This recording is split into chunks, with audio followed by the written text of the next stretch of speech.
What's good with y'all, man? It's your boy Will back with another video. Now today, we're going to be bringing up and giving you guys the latest camp news on what's been going on in the Cleveland Browns training camp.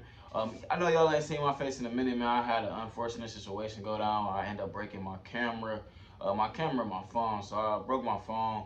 I had an iPhone 14 Pro Max, dropped it in some water.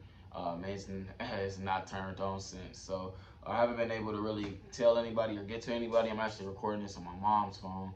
So I had to go to my mom's house, get all my recording stuff, get back to my own apartment. So I'm gonna try to get some videos up for y'all for this week. But today we're just gonna be giving y'all a follow up on the training camp and how everything's been going. Despite me not having my phone, I still was able to hear and watch and look at Twitter online. But anyways, so biggest thing from training camp is you kind of seeing like it's been a back and forth of Deshaun, destroying the defense and the defense catching up on the offense.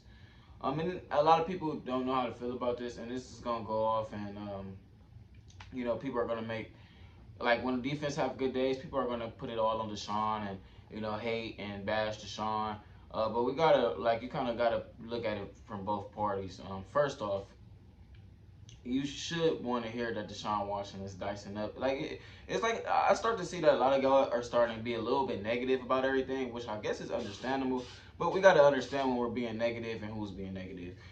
When Deshaun dices up the defense and exposes the defense, we hear, "Oh, hey, it's training camp. I don't want to hear about what he's doing in training camp. Prove it on the field." "Oh, hey, Jim Schwartz, what are you doing? You shouldn't let Deshaun Watson dice the defense up." "Oh, hey, our corners isn't good enough." "Oh, hey, it's always something. The defensive line is a problem. Why is Deshaun just dicing you all up like that?" But we don't give Deshaun credit, and instead we just blame everything simply on Watson doing it in training camp, and it's not meaning it or anything. But when the defense plays good, it's all Deshaun's washed. The offense isn't good. Worst trade in NFL history. Blase, blase, blah. I feel like that's the thing that we go about and how we go with Browns fans, and it's really negative and exhausting. It's really exhausting. You should want to hear that the offense and defense are competing with each other and are matching each other's energy. You should want to hear that. And you guys got to stay away from those people that's going to clickbait and going to make it seem like the Browns offense is terrible. If you keep up with any of the media reporters, you see that the offense looks pretty damn good, despite not having Marquise Goodwin right now and Amari Cooper just now starting to get ramped up as far as with camp. The offense looks pretty good. Martin Emerson looks good. Denzel Ward and Elijah Moore been going back and forth with battles. Newsome looks good. Everything you're hearing is people look good.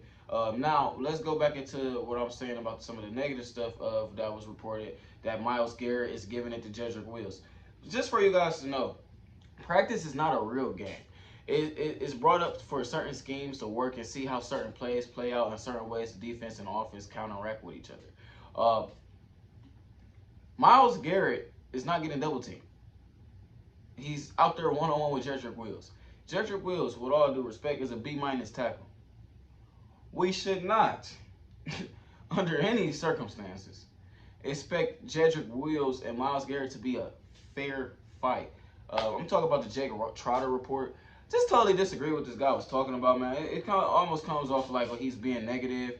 And, I'm just now getting into the Browns media and, being somebody that reports and make videos about this type of stuff. I was just kind of starting to notice some of his tendencies, and I don't know the guy personally. Maybe one day we'll meet. But I mean, his report was a little negative, man. If you watch the video, Cameron Justin put out Justice or Justin, I don't know what's her last name, but she put out the Browns 2-minute offense looks completely good. The Browns was pretty much practicing on how to gain a field goal percentage and field goal range. And how to come down the field, be effective again in field goal range. And this guy pretty much reported that the Browns had a 2-minute drill, looked good, and stalled out. Myles Garrett completely dominated Jedrick Wills. Hey, buddy, it's Myles Garrett. He's damn near the best defensive player in the league. Jedrick Wills, a B- tackle. He's going up against a 99 overall. Why do we expect it to be a fair fight? It's an 80 versus a 99. Am I crazy here? It's Myles Garrett. Why are we talking about this? And then we got the people that's so negative on Jedrick Wills, hey man, he's not the best tackle, he's not Trent Williamson. But the guy's not no damn scrub. He don't suck. He's not Baker. Let's talk about it. He don't suck. He's just not the best tackle in the world. He's a B- tackle. Now, is he good enough for that 10th pick in the draft? Probably not. You know, probably could have been good enough for like the 25th pick in the draft. But you find starting left tackles, you're not going to find a starting left tackle in the 2nd round. And he's a starting left tackle. So for you guys that's kind of negative and down on Jedrick Wills, like, hey, man, if we let the guy go and we go get another guy, he's going to pretty much be essentially another Jedrick Wills. So it's better that he's already in our system, already working with Bill Callahan, and he's already our pick that we invested into. We better off just letting it be what it is, that he's a B- tackle. And we shouldn't expect him to dominate or to be even damn near competitive with the best defensive player in the league. Like, let's talk about it. Why are we even? Why is that even something that you guys are overreacting to? Now I can see if it was Double O or Darius Smith giving them the business. All right, now I'm a little concerned.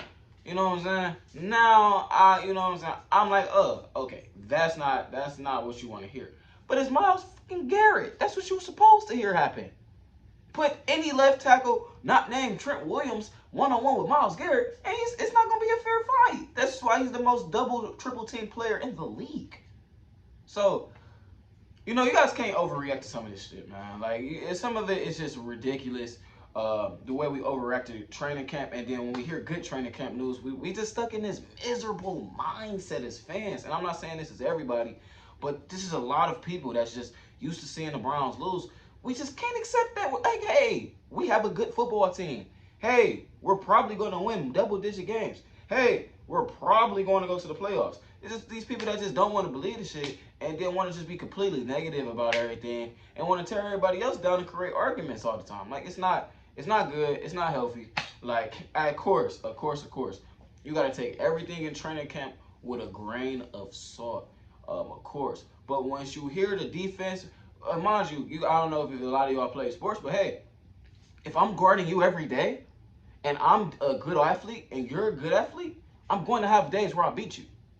You should expect days where the corners beat these wide receivers. And you should expect days where Deshaun Watson overcomes those wide receivers with the corners and beats the defense. That's what good football looks like, you know? So, long story short, man, take everything you hear with a grain of salt. As far as everything I've heard, nothing has sounded concerning at all across the board, you know. I do wish that we could go get another defensive tackle. You know, they did try to bring in Shelby Harris. Don't know what's going on with that. I'm going to drop a video on that, going over and designing with him. But everything I'm hearing, I kind of want to hear a little bit more out of, like me personally, I want to hear about those guys that we don't know about. You know, I want to hear a little bit more from, like, the Deshaun Watson and Elijah Moore, we know that's there. You know, we know Elijah Moore is probably going to be a 2 or 3 at minimum. But I want to hear about Anthony Schwartz. I want to hear about Cedric Tillman. I want to hear about David Bell. I want to hear about Jalen Darden. I want to hear about that guy we got from USFL. I want to see how these guys do in the starting rotation. I want to see how these guys' protection and production look. Not protection, but how their production's looking right now in training camp. That's the stuff I want to hear. I want to hear how Deshaun Watson's fitting balls in the tough windows and what the corners and the defense is saying about Watson. That's the stuff I want to hear. You know, I want to see that chemistry get built between Watson and Elijah Moore, Watson and DPJ, Watson and Njoku, Watson and Jordan Akins. Like, we have weapons across the board, and we're probably just like a deep threat away from being a serious, dangerous team as far as weapons. So I'm hoping that this Marquise Goodwin, you know, case, you know, rests up and he gets back before the season starts, and maybe we can have him and Anthony Schwartz on the roster. I know a lot of people have given up on Schwartz, or Jalen Darden on the roster, just to have 2 backup speed guys that can take the top off the defense. But it's like I said, man, take everything you hear with a grain of salt. You should want to hear that the offenses and defense is going back and forth, back to back. And you should want to hear that the defense is making it hard on the offense and the offense is making it hard on the defense. A lot of y'all forget how talented this defensive roster is. We have 2 first-round picks and a 3rd-round pick that plays better sometimes than sometimes Mark Emerson plays like the best corner on the damn team. We got the best defensive player in the league, if not the top 3 best defensive player in the league. On top of that, you got young talent and high-round picks all across that defensive draft. And they're talented. They're going to win some days. You know, that's totally normal. And the offense has a top tier quarterback. They're going to overcome a lot of stuff, and they're going to shred the defense sometimes. That's what you should want to see. But you know, it's Wednesday, August 2nd. We're gonna see what this Browns team really look like when the season start. I'm gonna go make a preseason video. But anyways, you guys give me your comments down below how y'all feel about camp. This is just my video to pretty much tell y'all to take everything with a grain of salt, man. This is just training camp. They designing stuff and practice for specific reasons for it to work or to not work. It's your boy Will. Hope y'all ain't missed me. I'm out. Peace.